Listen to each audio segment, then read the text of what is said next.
Hello and welcome to the Adventures of the Awakening Heart podcast, a space where my guests and I discuss the heart in all its forms, physical, energetic, and spiritual, and where we also explore what it means to live a heartful life. Now, I define heartfulness as the awareness of and alignment with the heart's deepest purpose to connect through love. And so you could say a heartful life is one in which our prime motivator on a daily basis is loving connection. Now, when we think of the best health practitioners and doctors we've come across during our life, we would probably note that as well as their great knowledge and practical skills, the thing that made them outstanding was their warmth and empathy, their ability to connect with us lovingly, which, of course, when we're unwell and feeling vulnerable, is so important. Such a heartfelt bedside manner is not a given, but my guest today, Dr. Rosemary Nyabadza, has discovered through many years of personal exploration and a journey that's allowed her to reconnect to her own roots and to the deep wisdom that underlies traditional forms of healing, that a heartful way of practicing medicine is not only most supportive to her patients, but also most fulfilling to her. So let me just read Rosemary's biography and then we'll meet her. After growing up in post-colonial Zimbabwe and obtaining her degree in Western medicine as a Rhodes Scholar at the University of Oxford, Rosemary continued her education by acquiring a master's in public health at the University of Manchester. Parallel to her conventional medical path, her personal journey and its impact on her health opened the doors to her realization that the wisdom and guidance of practitioners from ancient and embodied traditions have indisputable value. As a result of this insight, she spent years immersed in self-study and deep exploration of various contemplative practices, including Tibetan Buddhism. Rosemary has trained in functional medicine through the Institute of Functional Medicine and has also completed a certificate in psychedelic-assisted therapy at Naropa University.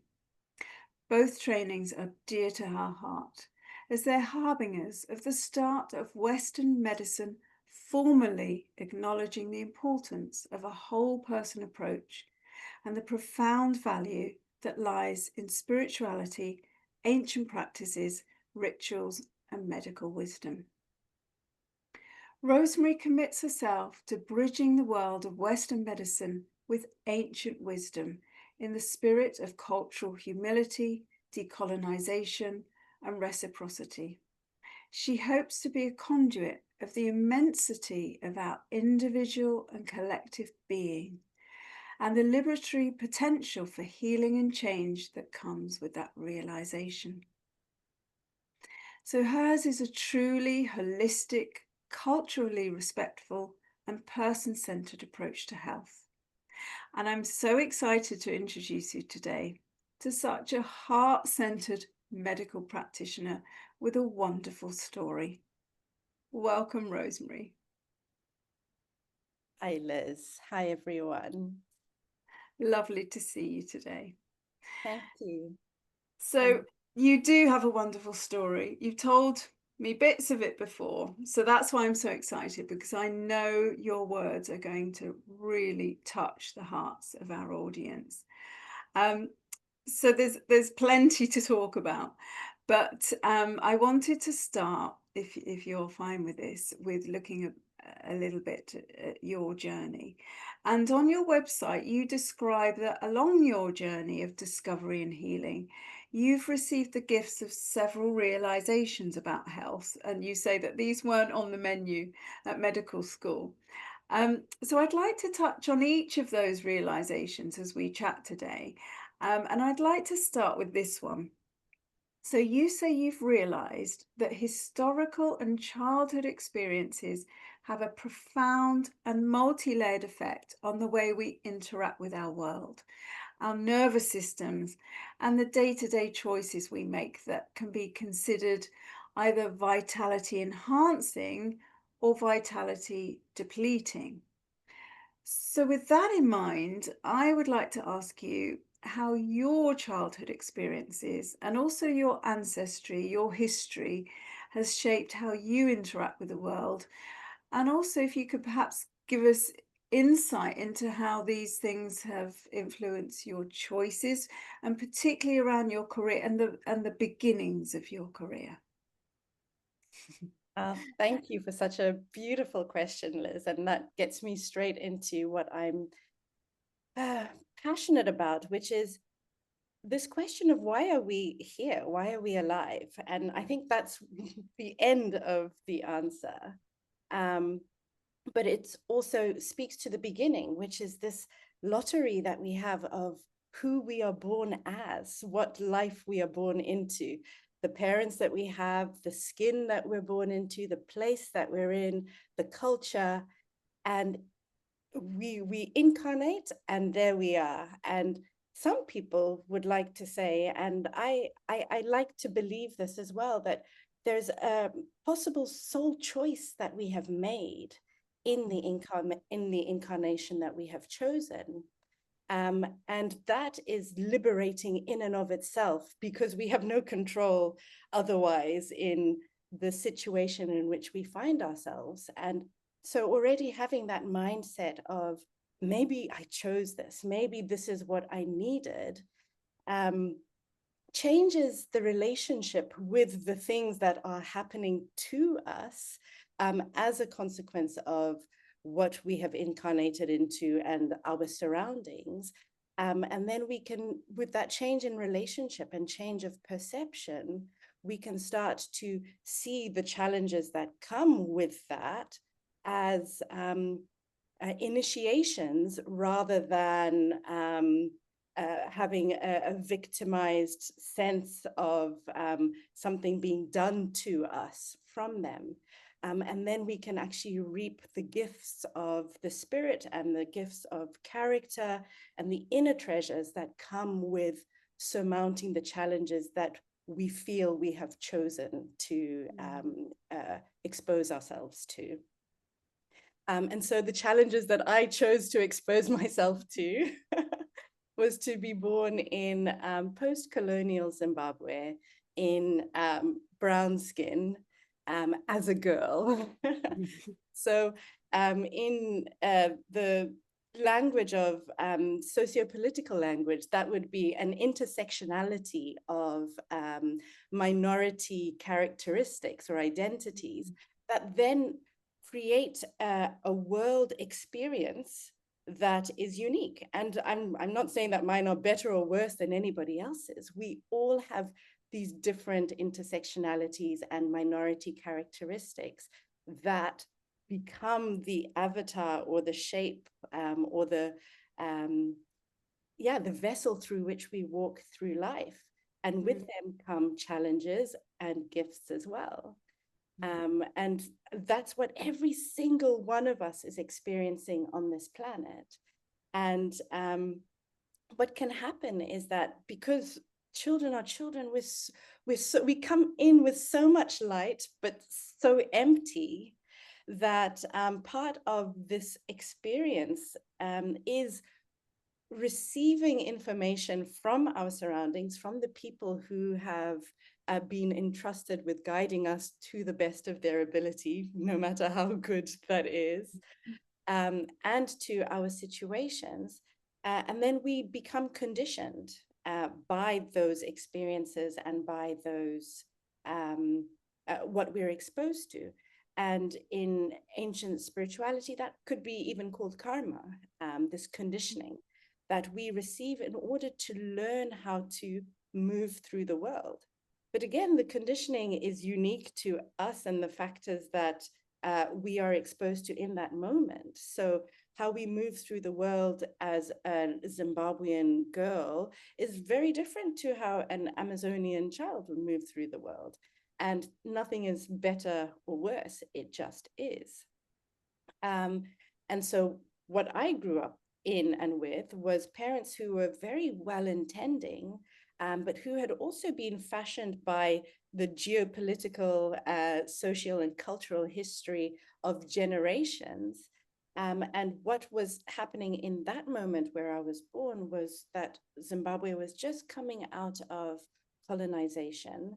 Colonization was a structure in which we had been told for several generations that our ways were not good enough, or not good as other more civilized ways, in inverted commas.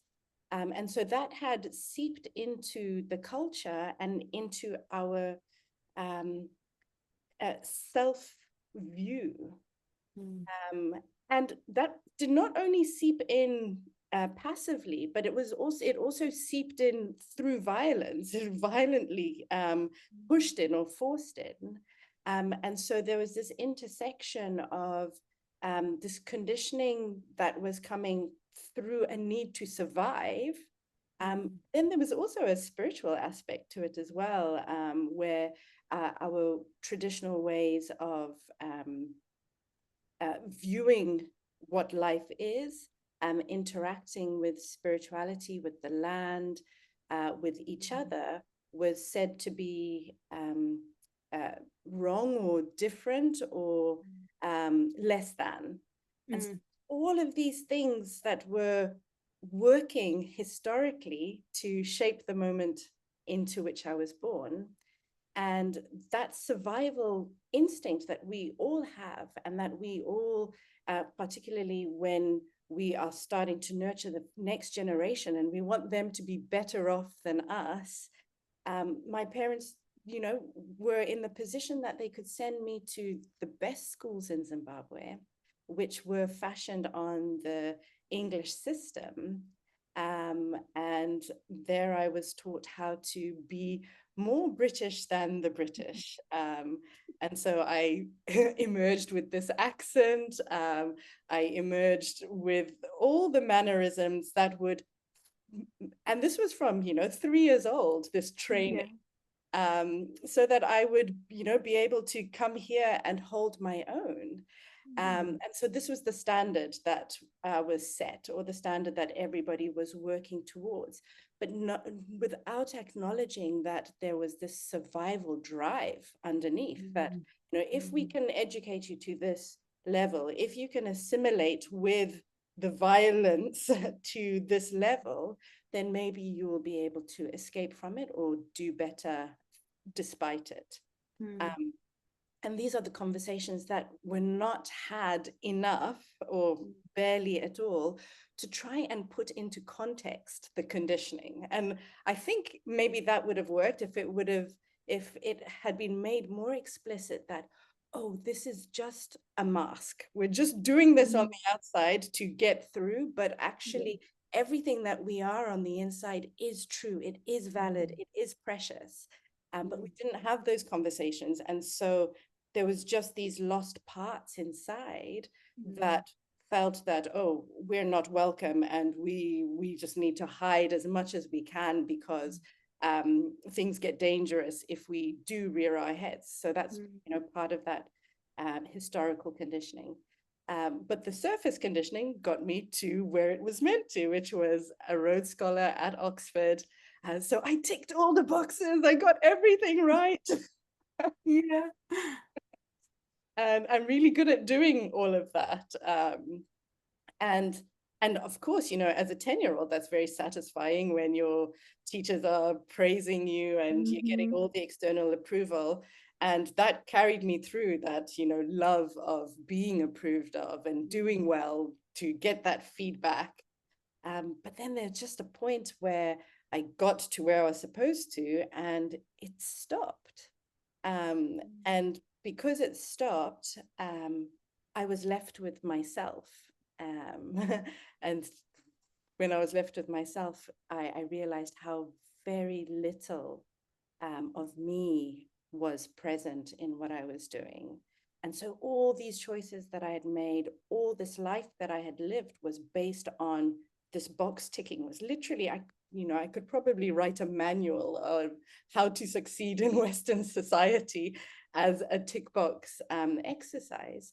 But at the end of it, there was very little of me left in there. And so I was, depressed, but I wouldn't have gone to the doctor to be diagnosed as that, but I was, like, my vitality was depleted. I was anxious, I was self-doubting, and just lost.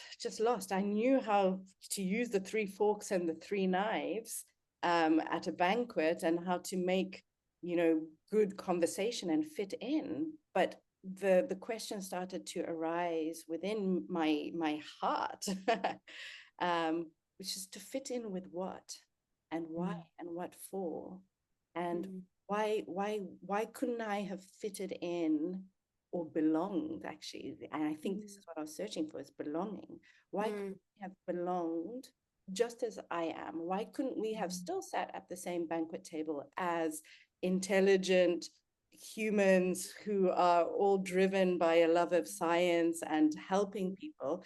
But why couldn't I have eaten with my hands, and you eaten with your 3 forks and your 3 knives? And why couldn't have we been equal in that? Why did I have to lose or change or become the best trained person in the village in order to be to deserve to be them? So and just hearing myself say this, it makes me a little bit, there's still so much grief with that, because there's gratitude as well, there's privilege, right? There's so much privilege. And yet it comes with this tinge of grief of what was lost with it.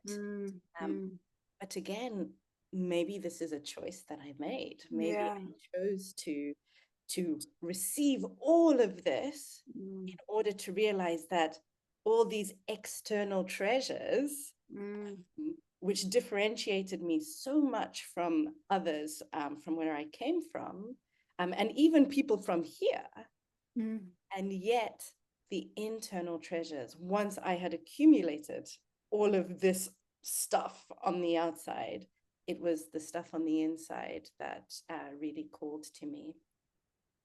Was it when you were training to become a doctor that you started to have these realizations? Was it or was it younger, when you were still at school, that you started to think, well, wait a minute, why am I having to be trained in a whole other system and hide away some other parts of me? When did you start to really realize that you were having to suppress parts of yourself? I realized at high school, but I didn't mind so much because I was doing great, Yeah. So I was the first one to get a deportment badge, which was for, how well you carried yourself. Yes.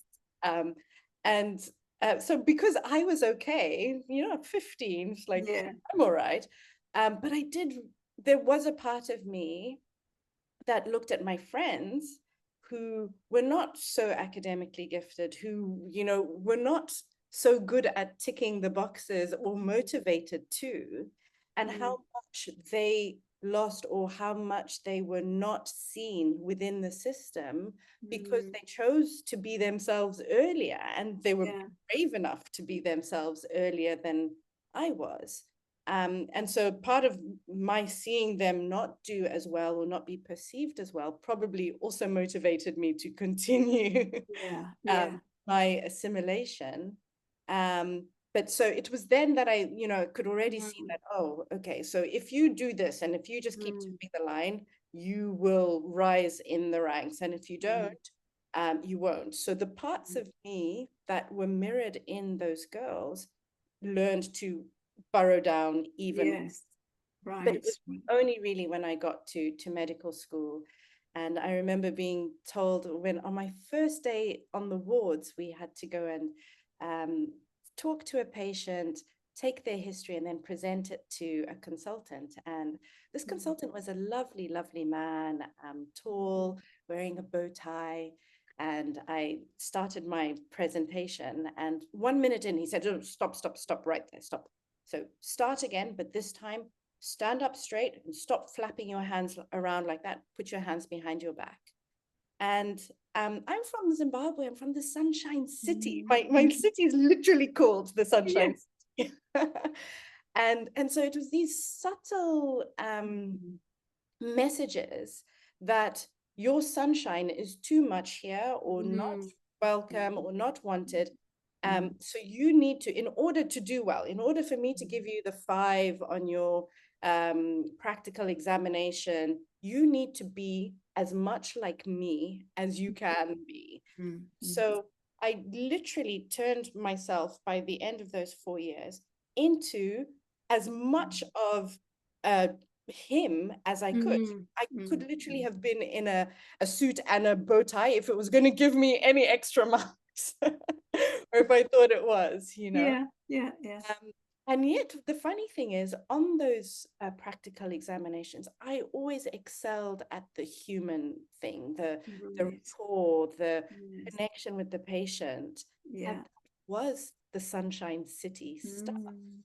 Yeah. Um, and and I just didn't know that that truly was my gift, Mm. Mm. because everything is so focused on the academics and the Mm. competition, Mm. Mm. um, and so it's only now that I'm realizing, wow, no, I was a doctor all along. I didn't need to learn to be a doctor or learn to be a healer. That was in me Yeah. already. And it was just this conditioning again that was saying that in order to be a doctor, this is what you need to do or what you need to be like. And so Mm. first few years of my practice, I was actually quite robotic and box Mm.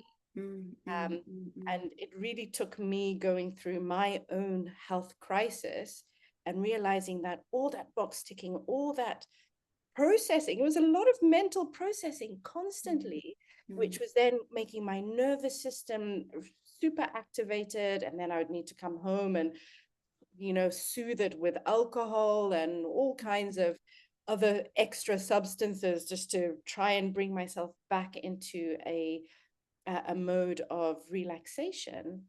And Mm. only when that became too much did I realize that, hang on, there's something that I'm missing here that I need to learn how to give back to myself. Mm. If it means that I need to challenge myself with the loss of certain things that I was thinking were keeping me alive or helping me to survive, both within medicine and within life itself. So, yeah. So it obviously did affect your nervous system. I mean, not only, I mean, going to medical school, all that learning, all that training for anyone, I think, is stressful and will affect their nervous system. But you had that added pressure of trying to conform. Um, and as we've said, keep a part of yourself sort of pushed down and hidden. Um, and so, did that lead to health problems for you Mm. eventually? Yeah, yeah. So Yeah. I learned how to drink very well in Oxford. I was, that was definitely part of our collective coping mechanism. Mm. Um, and then I came to Manchester. Manchester was really a wonderful place for me because it was still within the UK, Yes. but nobody cared whether I knew how to use the 3 knives and the 3 forks in Manchester. Nobody cared what my accent was. I realized that nobody actually really gave a damn. And so that was quite baffling to me because, all these things that I'd been running on, and, it's like, okay, well, at least I know how to do all this stuff. So if I'm signifying externally that I am worthy of, having a conversation with, then maybe the content of what I'm saying will have an impact. But without doing all this social signaling, kind of like a tropical bird in the Amazon, without doing this huge performance externally, Yes.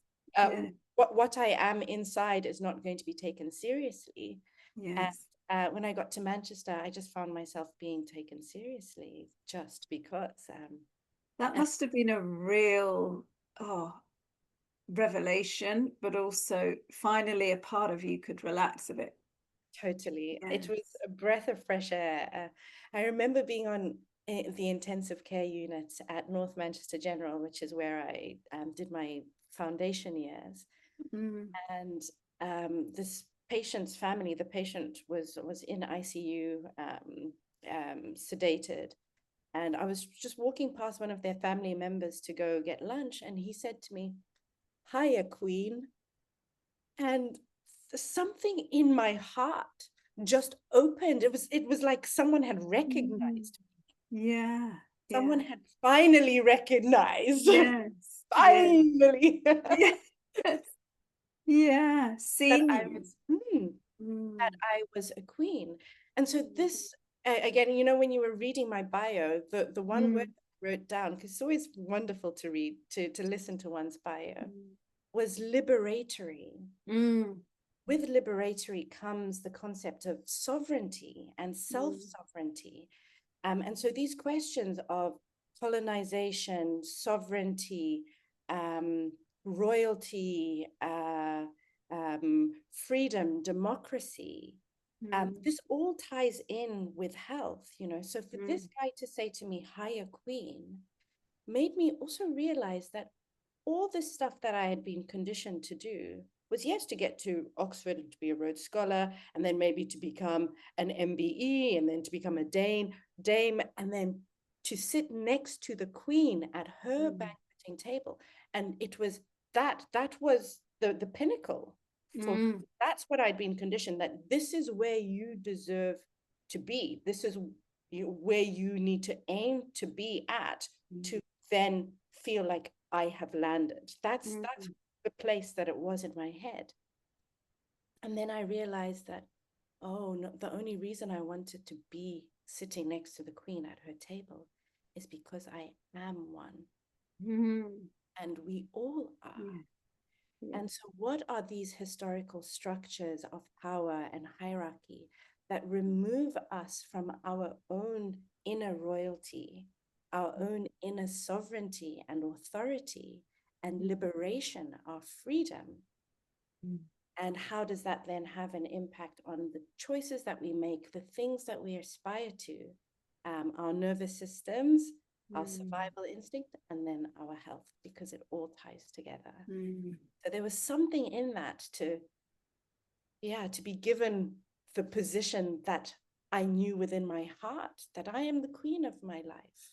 mm, And I'm not queen above or below anyone else, mm. queen Absolutely. together. Yeah, yeah. And that was really, really beautiful. And Manchester kept on giving me these Mm, messages of um, equality and liberation. And mm. so, that 15-year-old that was okay with her friends Yeah. not doing so well because she was doing fine. This is, again, this hierarchy of, knowing that there is a hierarchy, there is a ladder. And okay, maybe I'm going to be a Rhodes Scholar, maybe I'm going to be an MBE, maybe I'm going to be a dame. But to be invested in such a system of hierarchy means that you perpetuate it as well. Mm, Same way that I was okay with them not being higher up on the ladder than me. So mm, for me, I could have been like, okay, no, I'm okay with being a Rhodes Scholar at Oxford because at least I'm better off than others. mm. But then I realized that, okay, but by choosing that, I'm choosing that it's okay for people to be above me Yeah, on the that's yeah. ladder, people Mhm. to be below me on the ladder, and saying I'm good with whatever scraps of Mm, royalty or liberation that I've been given. mm, I'm okay with this place in this ladder. mm, So the choice was, do I stay on the ladder and be okay with this mini dominion, mm, or do I step off the ladder entirely and claim my sovereignty, my royalty, my liberation, and whatever that means in my life without mm, necessarily feeding into these external historical structures, many of mm. them that are intricately intertwined with violence and oppression. So some of these decisions, really strong decisions that you made about stepping off that ladder, came a bit later. Mm. Um, but in terms of those challenges that you were presented with through your where you were born and how you were brought up, sort of ties into another one of these realizations that you've had through your career around health. Um, and so if we talk about this, another one of these realizations, you have said that what can seem like health challenges on the surface can actually become portals for deeper intergenerational healing that has an impact that reaches beyond the individual and beyond the realm of physical health. What you say is that, in short, health challenges can become deeply transformational. So you mentioned that your nervous system had been under a lot of pressure. Your health was beginning to suffer. Um, Looking back now, how do you feel that it all coming to a head like that was actually the portal for you to start really looking deeply at your roots, your background, how you'd been shaped, and allowing that to take you on a journey of transformation and healing? Mm. Yeah. So rock bottom, I often say this to my patients, rock bottom is a gift. It can be a gift, an incredibly precious place to be, because then it is just you there, you. And if you're lucky enough to believe in love or the universe, or to have a deep sense of trust in the fact that there must be something out there that has my best interests at heart, then it's just you and that thing in rock bottom, and the void. There is Mm. there is nothing. Uh, there's nothing to lose. Mm. So then you can create fully without expectation, without conditioning, without needing to please anything external to you, because there is nothing there. And so I got to this point where I was drinking too much, I was depressed, my life was unrecognizable to me Yeah. as a result of the choices that I had made Mm. and the choice that I had made was to internalize the conditioning. Mm. um, and so my 10-year-old self would look at the life that I was living and be like, we didn't sign up for this. Yeah. It's what we were planning. Um, and she wasn't saying this wasn't what we were planning externally, but this wasn't the feeling that we were planning on having, because Mm.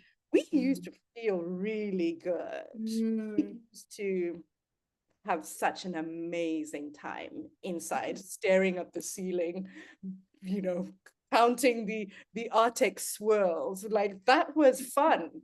So when did all this stop being fun? Like, when did I start not being thrilled by Mm. a blank wall? That's Mm. pretty much what my Yes. but when did it stop being thrilling just to be alive? Mm. And my 10-year-old self was really objecting to what I had created. Mm. But I didn't really know what to do about it. So I was like, okay, like, let's just keep creating more from the conditioning. And Were you working as a GP at this point? I was still a junior doctor. I was doing my master's Okay. in public health at the time. Right. Yeah. Um, but then the moment came when my daughter was born, Mm. and uh, her the sound that she made when she came out, the cry, it was like a bell ringing, Mm. and she just did not allow me to be pretending anymore. Mm. Um, and I realized that everything that I'd constructed was pretense, was box ticking, was conditioning. And I could not let her grow up in the life that I had constructed and Mm. think that this is life, because now I was tasked with conditioning her, Yes. and the environment that I was going to grow her up in was going to condition Mm. her. And I knew that it was going to be false conditioning. Mm. And that there's no way that she would grow up thinking that staring at a blank wall was thrilling, or thrilled at the sensation of her own breath, if Mm. I kept her in the conditioning that I had constructed. Mm. And so I had to deconstruct, and it took years. I thought it would be quick. It did. It took years, but she really, she shook me away, Mm.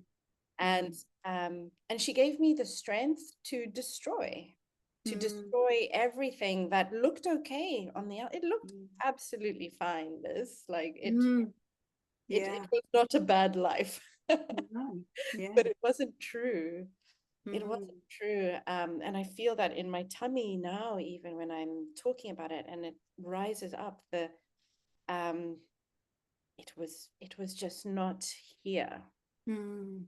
And so I had to walk that journey and, let go of the alcohol, which was helping me to be okay with the untrueness of it, Mm-hmm. to really face the reality of it. Mm.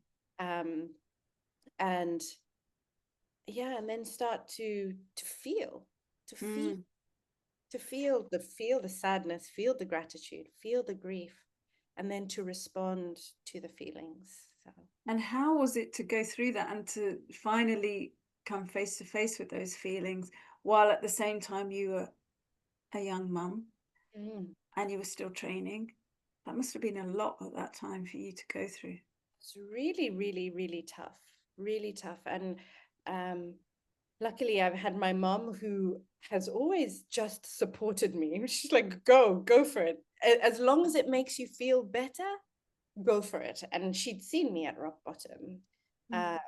And so she would just say, if this feels like it's the right direction, if this is the direction that Mm.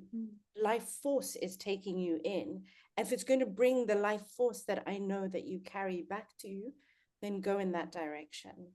Mm. But it wasn't easy, and it's still not easy, because there's collateral damage that comes with Mm. choices that you make in ignorance or conditioning, and I still grieve a lot about dragging my ex-husband into my stuff, right? Mm. Because he was, just came along. I mean, he's also on his journey. Mm.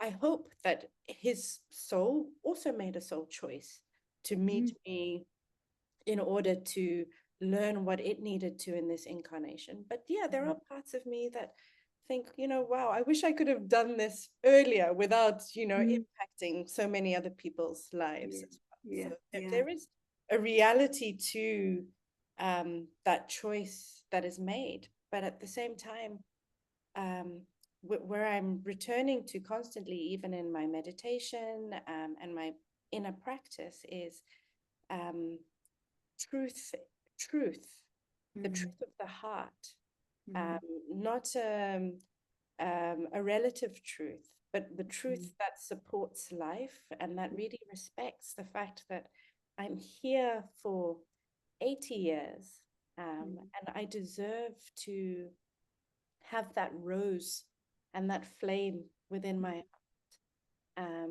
to nurture it and to tend to it, and to grieve for the things that were Mm. not or could not be, but to also carry that as the beacon Mm.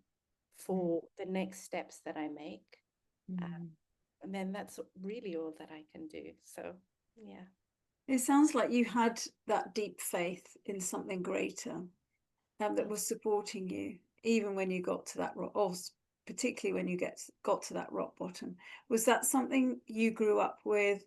Was that something that was instilled in you in your early life as part of your culture, or is that something you picked up along the way? Is it something you always felt, or did it grow with time? So I grew up in a very high Anglican church. So Mm. there was a lot of almost Roman Catholic spirituality in terms of guilt and shame and the way to be. So again, another box ticky kind of Mm. spirituality. But the music, Ah, yes. Yes, yes. And the way you could see the people around you, your community, when they were singing the music, when they were in the music together, the collective music and the harmony, and you could feel this transcendence collectively. That was real.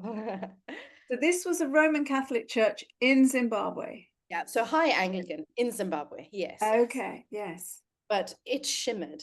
It literally shimmered. And so that shimmering, I seeded itself in my heart, despite all the other opposing entities that came Yeah, with it. That yeah. very much was present. Mm, And so that power of love, it was love. mm, Um, that I could also feel my own. I had a very, I guess maybe hours of staring at the wall means that you do have a really good um, grasp of your internal experience. And so I can yeah. really feel love as a physical force inside. Mm, Um, and I loved being alive as a child. I really loved it to the minutiae. mm, And so that is what it was, because the flowers that bloomed just for me, the wind that blew just for me, all these natural elements, nature itself, this earth that we live on, the fact that, there are roses in my garden right now, just because it, mm. I feel like crying even just thinking. Yeah, yeah, yeah. It's so beautiful Mm, that of course it was going to be okay. mm, There was mm, no way it wasn't going to be okay. mm, And this was just part of the cycles. mm, Uh, so the cycles of winter, spring, and so really attuning to this mother entity that is mm, Earth, who feeds me anyway, right? mm, I'm still breathing, so there's still opportunity here, there's still potential. yeah. So it was really reconnecting with the basics, Mm, which is literally breathing. mm, mm. Yeah. Reconnection is such a key word with this, isn't it? Because, all those elements were still a part of you as you grew up, but they'd been hidden, like we say, and you'd become a bit fragmented. But it was quite easy for you, it sounds, to reconnect because as a child you felt this connection so strongly, and so to come back to that was, I'm not saying it was easy, it was a real journey for you, but you were quite able to pick up those bits again, and you're still doing it, as you've said, like we all are. We're all on that journey of reconnection, um, and that's wonderful that you've done that, and now bringing some of that to your work. And if we go back to those realizations that you've had, another one that you talk about on your website is that the wisdom and guidance of practitioners from ancient and embodied traditions have indisputable value. So maybe you could just talk about what you've learned as you've done your studies, and I think after that wake up call of your daughter's birth, you did go on quite a journey in terms of your personal unfolding and reconnection, but also delving into different forms of medicine and healing. And so, what have you learned about how important the more traditional ancient forms of medicine are, and what else? What other training has that led you into? So 6 weeks after my daughter was born and she had shaken me alive, I developed a pain in just behind my heart, on the Okay. right side, really sharp pain. And I knew that if I went to the doctor, being a doctor, they were going to examine me. There was going to be nothing wrong. They would say, try some paracetamol, some ibuprofen, see how it goes. So I went to the Chinese doctor. Mm. And had a course of acupuncture. I knew it was emotional. He said, this is Mm. emotional. It was right behind my heart. And this is, now I know with further study that this is the connection of the nervous system with the fascia. Mm-hmm. And this was right around my heart chakra. And these were emotional patterns from long ago that were manifesting as pain in my body. And this is how, like you were saying, that I was saying, health becomes a portal, So Mm-hmm. even just having a pain that is, fascial in nature or emotional in nature, and having it framed as such, not just as, oh, this is musculoskeletal, but having somebody say, yeah, maybe you hunch yourself, to protect Mm-hmm. your chest, or maybe you make yourself a little bit smaller because you learned early on in life that this was a good way to just pass under the radar and survive. But now your fascia are kind of freezing into this pattern and crying out for you to fully embody yourself, which is a hard practice, Yeah. standing opposite the teller in the supermarket who reminds you of your grade 6 teacher, and your body just wants to shrink because she's got the same glasses, and to Yes. keep it open and to breathe and to say, I'm safe. This is Mm. okay. Nothing's going to happen. Mm. This is the relationship with life and with the body, with embodiment, and Mm. feeling oneself constantly to the point where like, oh, I'm shrinking. Why am I, what's going on? What am I detecting Mm. in my environment, and responding to? And is this I know I've gone off on a tangent here, but I'm going to keep going. It's great. No, carry on, please. um, is this something that I have detected, Yes. because my body is a receiver that is saying that I need to move out of this situation? Or Mm. is this something that is reminding me of an unsafe situation in the past, but actually this is Mm. not unsafe now? Mm. And do I need to teach my body now that this is safe? We can relax here, Mm. and give myself the evidence that I Mm. can fully embody in this situation and nothing is going to Mm. happen. Mm. So it's constant conversation with oneself. And so this pain sent me to the Chinese doctor. Um, Mm. and then after that, I knew that I was probably, if I went and spoke about what was going on, I'd probably be prescribed antidepressants and advised to go to see a counselor. But this thing that was happening, the counselor was not going to talk to me about things that happened 1,000 years ago, and antidepressants weren't going to address that. And I knew it was this big. Mm. Mm. um, Mm. and so I went to see a spiritual healer, a curandera, and she was a medicine woman of Irish origin. And Lovely. she Mm. did a lot of quantum healing and energy healing. And she also worked with internal family systems, which is the Mhm. kind of therapy that I work with. But she incorporated it in a really beautiful holistic, energetic way. So we didn't need a lot of sessions at all.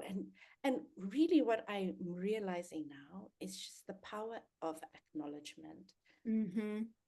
In a Mhm. safe space, to be Mhm. able, enough space to say, this sadness that I'm feeling, this pain that I'm feeling, this depression Mhm. doesn't feel like it's only mine. It Mm. is mine, but this is Mm. accumulation of the whole history of mankind that has landed in my own. Yeah. Yeah. And for somebody to say, oh yes, I Mm. totally get that. Mm. And then to learn how to to transmute this collective grief that we all hold Mhm. of, I think it is the knowledge of the potential of beauty that we could all co-create, Mm. that we choose not to because we are still on this path of a collective self-knowing. Same Mm. as that 15-year-old of mine was quite happy to leave things as they were. Yes. Um, and then the 30-year-old version of me, faced with the same things, was like, actually, this is not okay. So Mm. we're all collectively on that journey as well. But Mm. I think we all hold deep grief that we are not dancing together more, and still kind of flailing around in our sadness and whatever it is that we are collectively expressing. But for somebody to be able to hear that and to hear the voices of the ages, then helps, just by being heard, they can integrate and say, okay, now we are here. Now you have heard us. And then they become gifts and guides and parts of us that we can reclaim, and be like, this is okay. This is safe. You're safe. You're safe to come, and you're safe to come with your gifts. And before, I would the robotic doctor that was tick boxing in a suit and a bow tie and a white coat would never have been comfortable with saying to people, yeah, maybe you need to go see the Chinese doctor. Maybe you need to look up breath work, or think about polyvagal. I've got a list according to the patient that I'm seeing. I've got a list from how woo to how not. But it's all about the nervous system. Yes, it's about the nervous system, and trying to find the place, the acupuncture needle that is exactly right for them, who they are, tuning into them, that will help them to access the nervous system, and to start this conversation between safety and survival. And then all the downstream effects of that on inflammation, on blood sugars, on cancer risk, absolutely, rheumatological disease, on yes.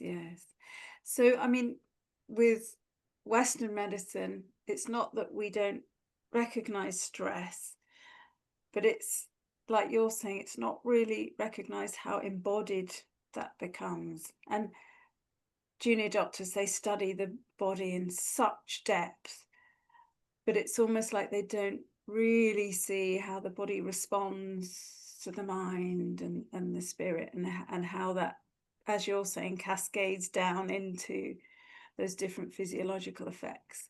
But you were really realizing that at this point in your training and exploring.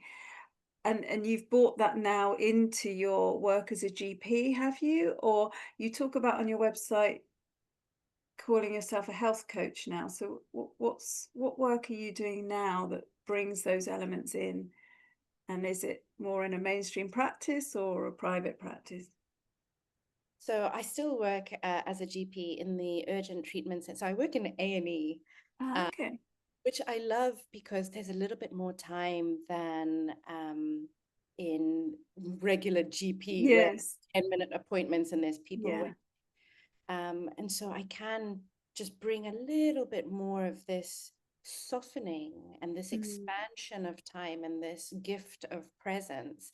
And it's as much a gift for me as it is for Yes. the person, because Yes. then I'm also, just enjoying this moment, this opportunity to be with another being, and for us to share something with one another. So I really appreciate the way that the urgent treatment center is set up, because that's possible. And often people will leave with a YouTube prescription. Either it will be for Yes. polyvagal theory, polyvagal exercises, inner child healing, Feldenkrais technique, Wim Hof breathing, wherever I feel that this person, might be able to connect with, just taking some time to feel inside.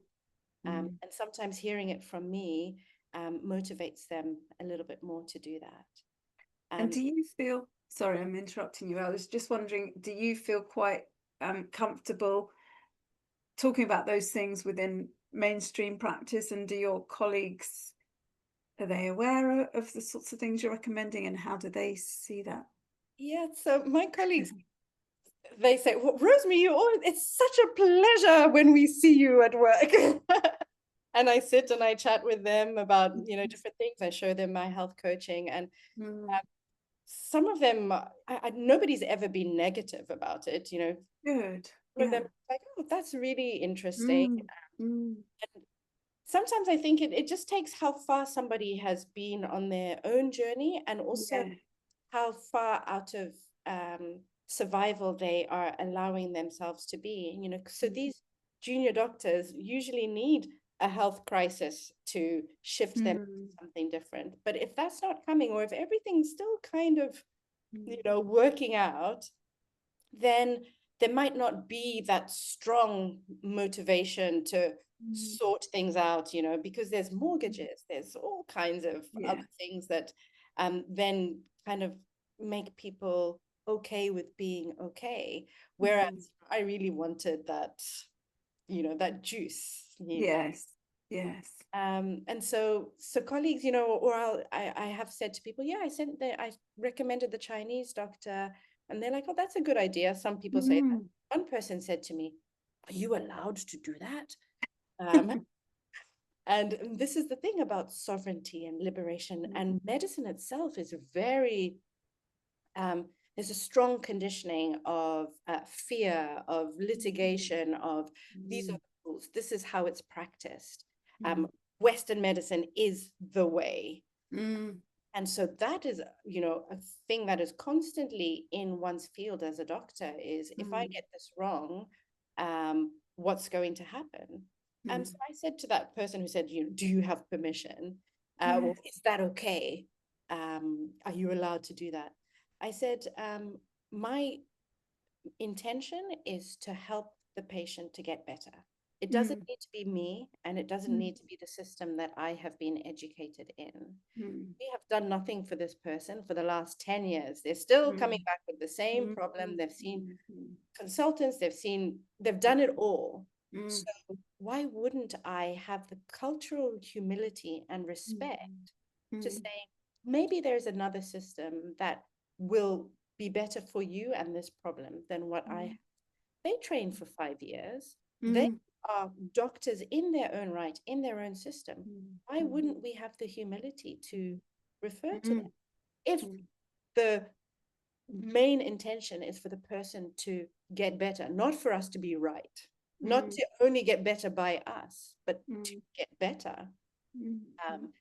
And so there does come some courage, to Mm. step outside of the bounds with that. And that's why I have chosen to train as a health coach, actually, Yes.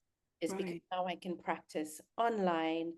I'm, can't do all the things that I would do as a Western doctor, but Mm-hmm. like if somebody has um, something that they say to me as a health coach that needs further investigation from a Western doctor, then I can say, go Yeah. to your GP about that. Mm. Mm. But then we can work on the other things, the nervous system, the Mm. presence, the information, even that's coming from food, right? So if you're eating Mm. something that's you're a little bit intolerant to, and then your body's saying, well, there's something scary here, and your nervous system. So there's all of these little strands of information that we are Mm. constantly detecting with Yeah. our bodies.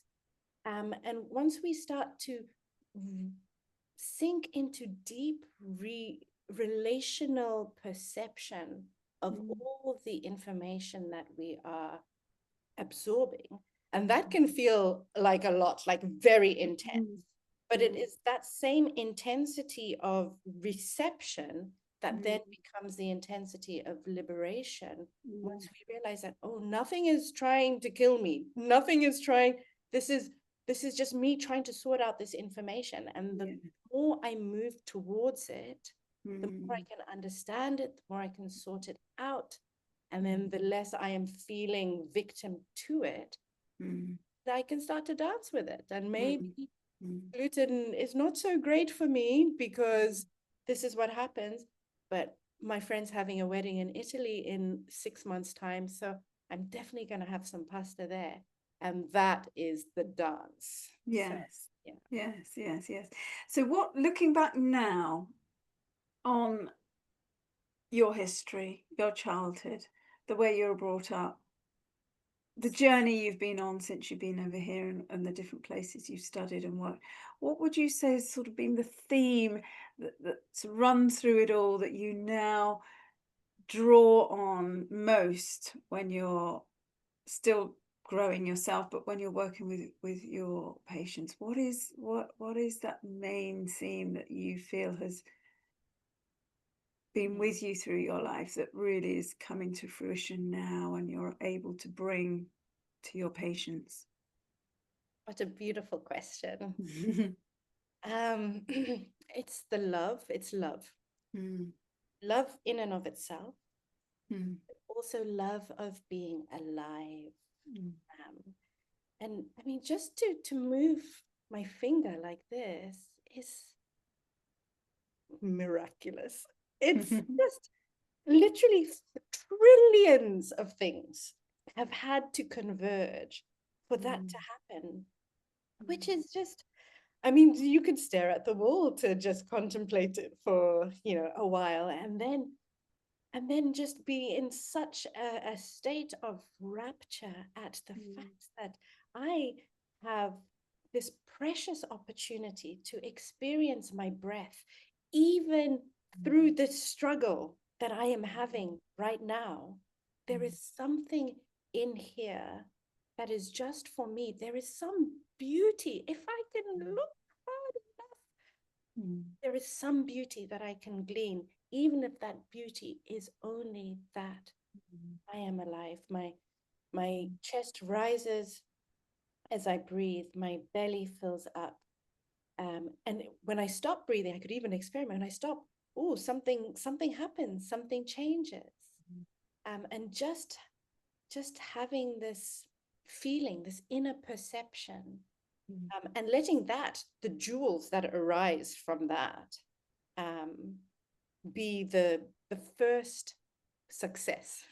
mm, mm, Then it means that any tiny, tiny thing that happens subsequent to that is bonus success. mm, mm, And so this love of being alive so much that a breath is worthy of celebration means that all the external things pale in comparison, mm. but are still fun to pursue and enjoy and engage with. There's a real childhood wonder that comes through when you talk like that, and it's like you have gone full circle back to that time where you did find such pleasure looking at those Arctic swells and seeing so much, just staring at that, and the gifts of being alive. It's amazing that you've gone back round to that and now bringing that to others. And I first came across you at a conference that was happening in London only a couple of months ago now, probably less than that. And that conference, which was a whole person conference, there was lots of discussion about the body, of course, and the mind and the nervous system, and bringing those things together, which you've talked a lot about, and the importance of how our body responds to our nervous system's challenges.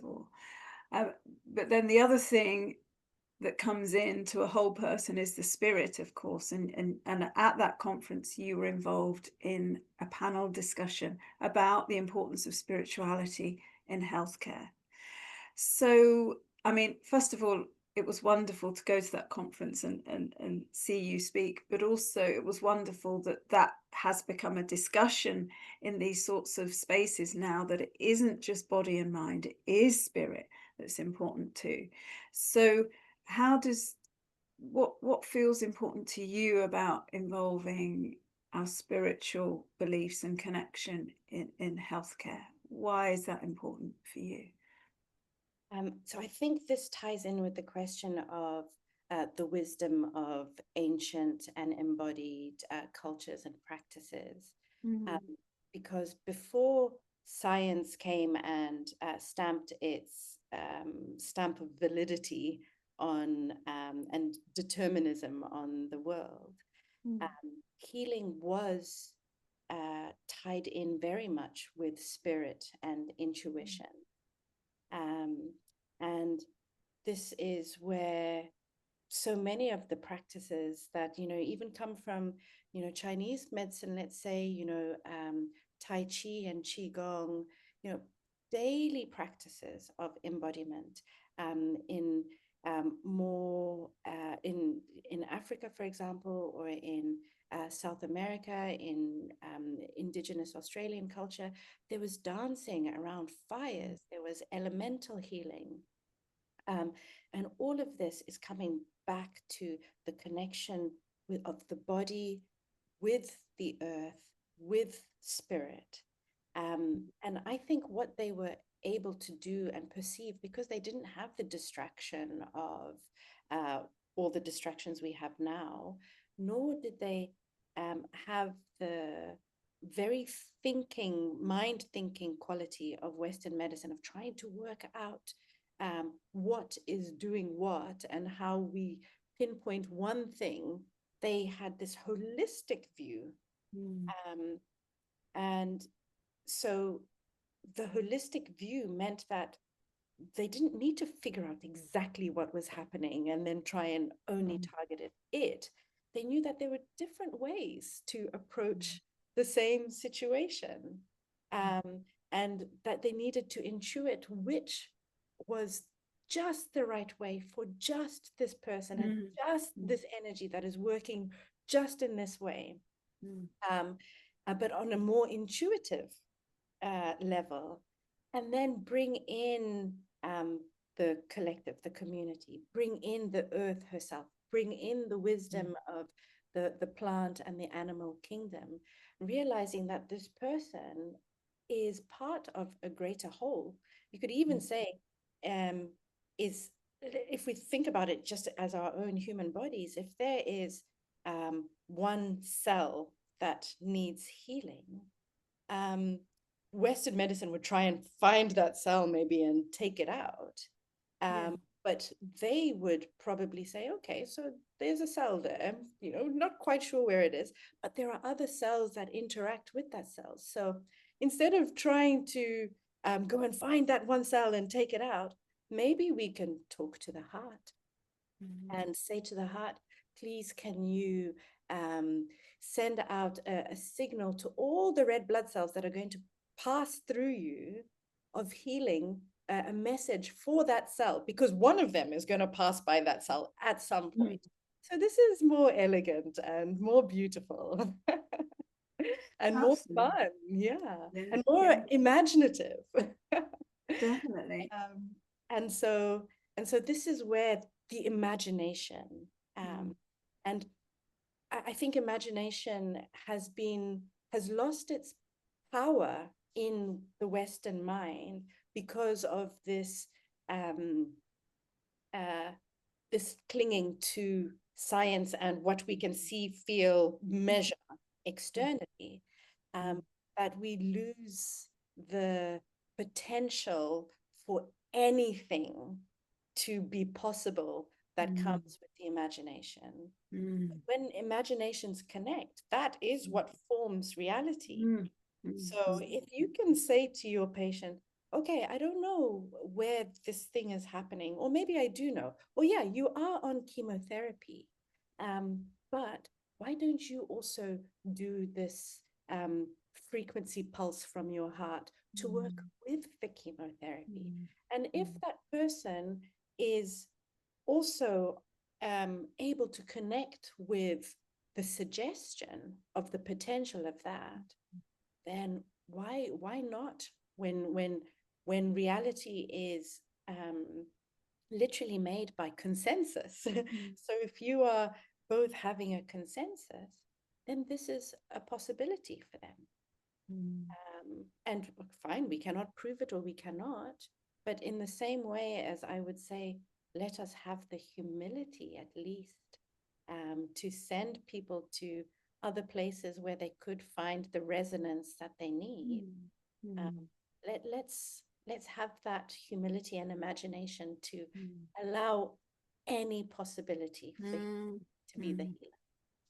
And that's again very much how we are as children, isn't it? We imagine, we go off into those imaginal places, which is very much linked to the heart. And we do believe anything's possible at some point. That changes as we grow older. But we are living in a very a time of materialism. I think that is beginning to change. But everything starts in the imagination, even if it ends up then going into the more reductionist science place. Everything begins in the imagination. So the other thing I wanted to say in terms of spirituality and healing, if we look at the root of the word heal and holy, they are the same root. And really it comes back to wholeness. That's what they both mean ultimately. And so our discussion has been a lot about taking those fragments when we become a bit disconnected and bringing them back into their wholeness. Do you see, because as I said before, you were speaking at this conference and there was a lot of doctors there in the audience, do you see that the ideas are beginning to shift and there is greater understanding of what the whole person really is and that spirit is part of that? Do you see that shifting in your medical world and amongst your colleagues? I see slight shifts, Mm. particularly as doctors get older. So I think experience really helps people to Mm. realize that actually this is not in my hands. And if I try to have it in my hands, I get stressed. Yeah, yeah. And so then doctors become more open to other ways of knowing and other ways of being. Mm. Um, it's still Western medical conditioning is very, very strong. It's Mm. so Mm. it takes a while to break out of, but I am starting to see little glimpses of it. Mm. There's Mm. different WhatsApp groups that I'm on, and there is one that is more of a holistic healing WhatsApp group, and there are a lot of doctors in there who are beginning to realize that actually it is nervous system, it is Mm. lifestyle, it is uh, the information that we are experiencing on a day to day, and also this historical information that's feeding into our health. Mm. There's not quite so much being said yet about the power of spirituality and energy, but I think that will come with time. I think that might come more through sound, because sound is kind of this medium between, nebulous energy, if you want to say that, Yes. and material. Yeah. Yeah. Yeah. So maybe as more comes out about the power of sound and frequency, Mm. doctors will then have more of a natural shift towards Mm. that. Mm. And then there are some WhatsApp groups where I still see people, very, very much Mm. trained in the culture. Mm. And the good thing is, I suppose, there's space for everything. Mm. Yeah. At the end of the day, if you are that patient who has been to Western medicine for 10 years and it hasn't worked, then maybe you'll meet someone like me who will give you permission to Mm. explore further. Or maybe Mm. something within yourself will say, Mm. Mm.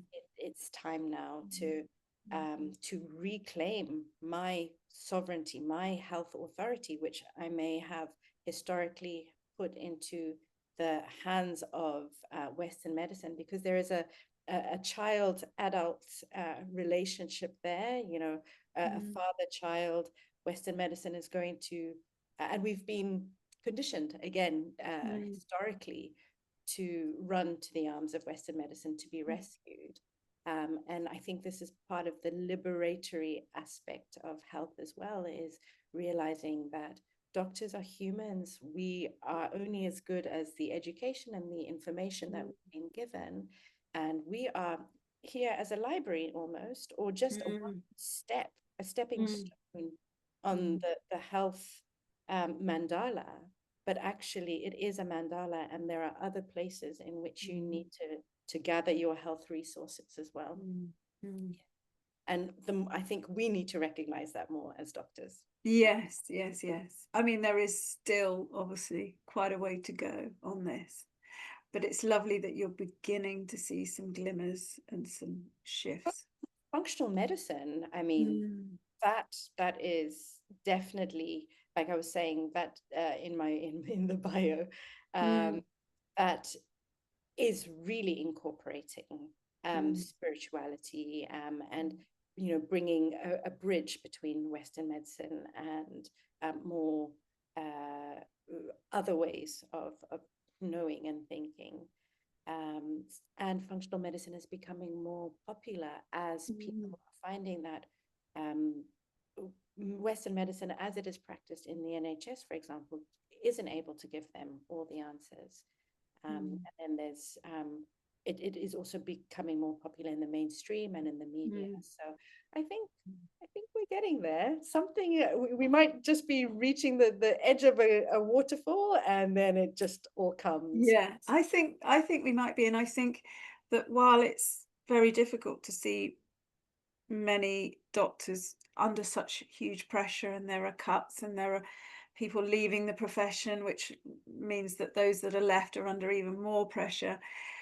That's difficult to observe, but it does mean, I guess, on the flip side, that a lot of those doctors are being pushed, and sometimes going into that rock bottom place that you were, and really reflecting on what it is to be a doctor, and whether they want to maybe move in a slightly different direction. So that we are in a crisis in our healthcare, and maybe that is going to shift people in new directions and open up ways of practicing that haven't been around for a while. So let's hope that that's going to be the good that comes from all of this. Where can people find out more about you, Rosemary? As they've been listening to you speak, they may want to explore the work that you do in those different areas. So where can they find out about you? So they can find me.